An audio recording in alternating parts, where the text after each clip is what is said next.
Hey, Molly. So what's going on with Steve's funeral? Oh, hey, Dad. Perfect timing. I've been meaning to talk to you. If you've got something planned, then hurry up and tell me when it's gonna be. Unlike some people I know, I have a life. Yeah, I was just about to send you the details. The visitation is going to be this Friday from 6 p.m. to 8 p.m., and the funeral will start at 1 p.m. the next day. Got it. Hey, Dad? I'm only saying this because I remember what happened at Mom's funeral, but please, Dad, can you please not make any inappropriate comments about your business relationships at Steve's funeral? Like, about primary contractors and subcontractors and all? What are you saying? Well, your company doesn't have any direct connections with my husband's company, but you do share some of the same clients, right? Basically, there are probably going to be some people at the funeral from companies that you've met before and do business with. So before you come, I'd just like you to keep in mind that anything inappropriate that you say or do at Steve's funeral will probably have a much bigger impact than what you did at Mom's funeral. I don't get it. What's your problem? I mean, you have this thing about business relationships. Like primary contractors are the most important and subcontractors are just underlings or something. Yeah, and? Your point? People need to know their place in this world. Yes, that's certainly true about some things. But you're choosing a very specific and very, outdated issue to focus on, is what I'm saying. Remember, my husband's parents lost their son when he was just 25 years old, and the funeral is supposed to be a place where they can say their proper goodbyes and find some sense of peace. Please, Dad, I'm begging you, don't go saying anything untoward to them during the funeral, okay? Dad? I was very explicit when I talked to you before. Would you mind explaining why you screamed, "Know your place, peasant," at the representative of one of your client companies and kicked him out of the church? Huh? Oh, you mean that little upstart from Arthravale Manufacturing? That pathetic little factory outside of town? That place is a subcontractor of one of my subcontractors. We got a big deadline coming up. Who does he think he is showing up at a funeral when the only reason he even exists is to meet that deadline? I don't believe this. Oh yeah, and about your husband. Just because he went and kicked the bucket doesn't mean I'm gonna let you live off my money again. You got that? What? I don't want you to ruin our family's reputation by coming back to live with us because you can't make it on your own. If you need help, go and live with his peasant family. Excuse me? What is going on with you, Dad? What do you mean, live off your money? I'm just making sure you don't go and get your hopes up, that's all. I spoke in plain English, so I won't let you pretend that you don't know what I'm talking about. No, Dad. I have literally zero clue what you're talking about. Then how about this? I'm disowning you. Huh? Don't ever show your face around my house ever again, little girl. You're no daughter of mine. Oh, so I don't have to go see you anymore? Have to? You're saying I don't need to come visit you on holidays like Christmas, Easter, birthdays, that sort of thing? Well, yeah, you're not allowed to come visit me. I really don't get what your angle is with this, but your terms are acceptable. Thanks for letting me know you're cutting ties with me, Dad. That saves me a lot of trouble. Hold on. Mom's sister took all of her things from your house after she died, and I don't have anything of value left over there, so anything that's still there can be thrown away. Really, you've just saved me the trouble of disposing of a lot of old junk. I was dreading having to do that by myself. Molly? Let me just say this, Dad. You've disowned me of your own volition. I'm not your daughter anymore. You're not my father anymore. So don't come crying to me for help when everything comes crashing down around you. Goodbye. What the?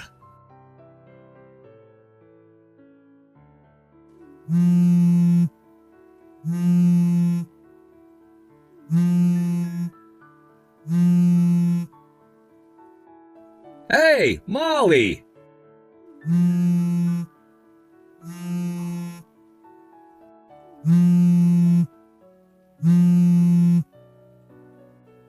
What's going on? What's the meaning of this? You're remarried? When did this happen? What do you mean? My husband is my first and only husband. Wait, what? But that doesn't make sense.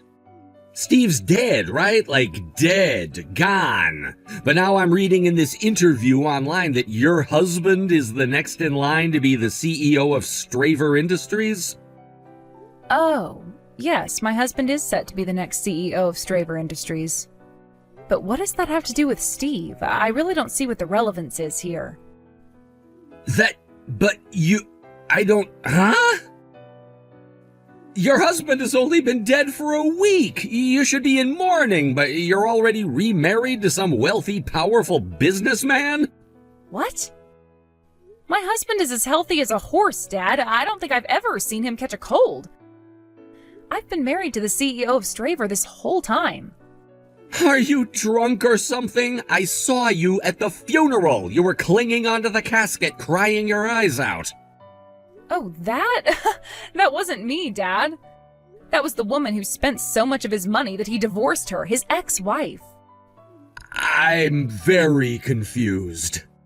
Well, it had only been about 3 months since they got divorced, so I thought she deserved to know about his passing and the date and location of the funeral. Looks like she never really was able to get over him. I felt pretty bad for her. She absolutely fell apart in front of everyone. I'm still confused. This ex-wife, who is she? You know who she is. She's our very own prodigal daughter. She suddenly up and left home one day, and we haven't heard from her in about 10 years before she randomly showed up a year ago. She's my twin sister, Mandy. This is giving me a headache. Your sister? As far as twins go, we definitely do look a lot alike, and given the circumstances, I'm not surprised you couldn't tell the difference between us. But seriously, not only could you not tell the difference between us, you forgot who we married? Like, for real, Dad? Oh, yeah. In my defense, both of you brought your fiancés to the house at around the same time, so it's pretty understandable that I'd mix them up. Oh no, don't tell me. Did you make the exact same mistake that she did? What mistake? You're clearly having a hard time with this, so I'll start from the beginning. I've been dating the same guy ever since we were both in high school, remember? And that guy is Steve's younger brother. His younger brother? Oh! Your sister got married to the older brother, Steve, and you were dating the younger brother, Stuart! Yep, that's right.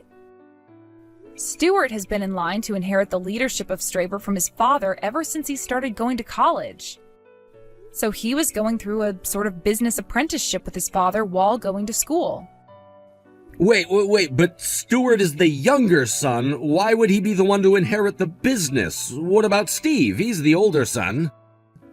Well, their dad had a long talk with the both of them about what their goals were for the future, and in the end, Steve decided that he would rather forge his own path in life, so it was decided to pass the company on to Stuart.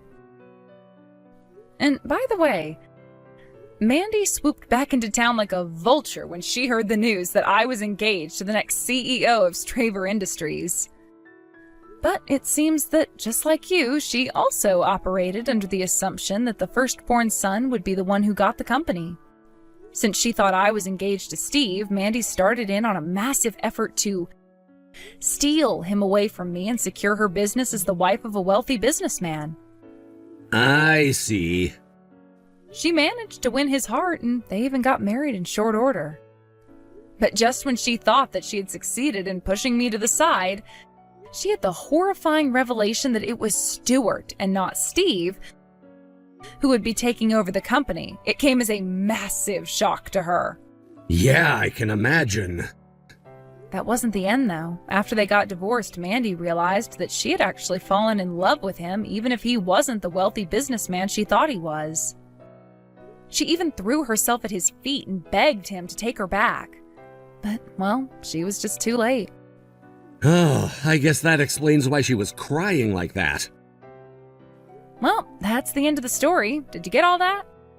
Don't worry about Mandy. Aunt Gracie said she's going to look after her for the time being. You can leave her to us.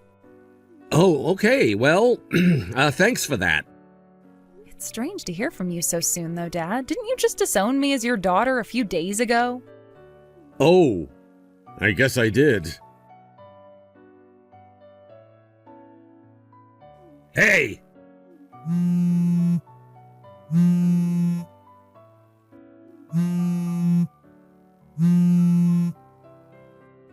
What do you want now? It's about my subcontractor, Arthravale Manufacturing. Okay, what about them? Their president is the younger brother of the chairman of the board of Straver Industries? Yeah? Yeah, well, why didn't you tell me about that? Good grief, Dad, you really didn't know? Straver's chairman's brother founded Arthravale after retiring from Straver with the explicit purpose of training up new talent to support the industry's future. It was all in the papers. It's intentionally kept as a small-scale operation due to its purpose as a training company. So they typically only do small order subcontracting orders. It's their bread and butter. Seriously, I thought this was common knowledge for the local business community. I had no idea. Oh, for the love of... So you really didn't know then? Oh no, what am I gonna do now? Okay, I'll bite. What's the matter, Dad? I've got to figure out some way to make it up to Arthravale's president. I think I know what's going on, but go ahead and spell it out for me. I've been getting call after call from clients the last few days saying they're cutting off our business relationships. I was completely floored when one of our biggest clients said that, and when I asked them why, they said that they had heard about my behavior at Steve's funeral the other day, and they didn't want to be associated with someone who made such inflammatory remarks anymore, so they're cutting ties. Yeah, that's what I thought you'd say. But it doesn't make any sense. What did I say that was inflammatory? You still don't get it? Arthravale is a small-scale operation, but the technicians who train there go on to take on important roles at multiple manufacturers all over the region.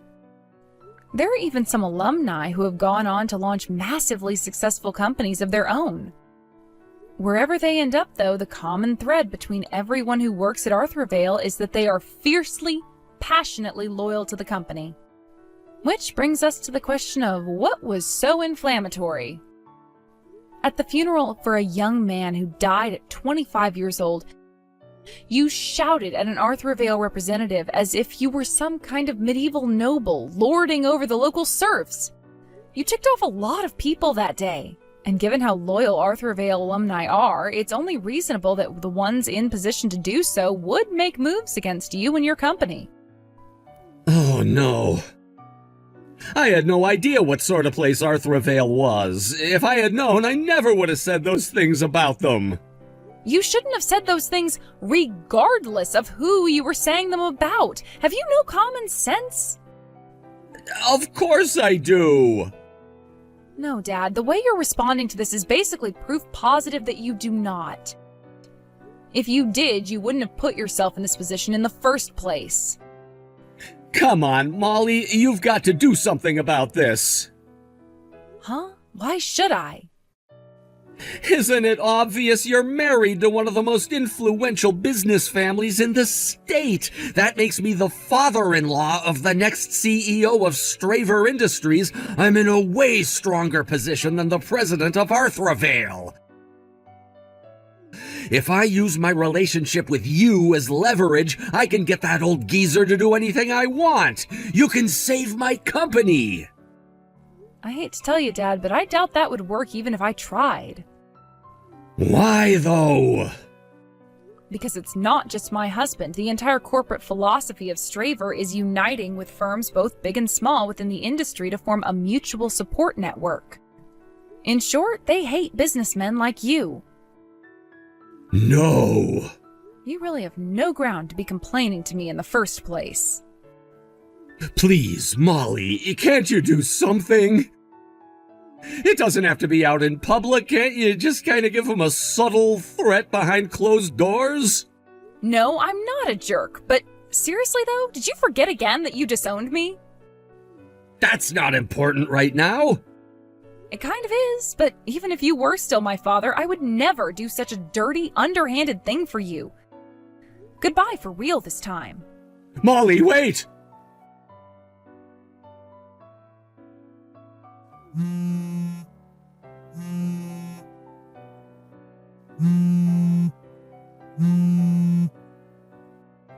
Molly! You've got to lend me some money. Your husband's family has more money than most countries. You should be able to get me what I need with zero trouble. I've lost over 90% of my clients. I can't go on like this. It's gonna drive me into bankruptcy. You can't let that happen to me. I don't need that much, just a couple $1 million to hold my company over until we can secure some new clients. Molly!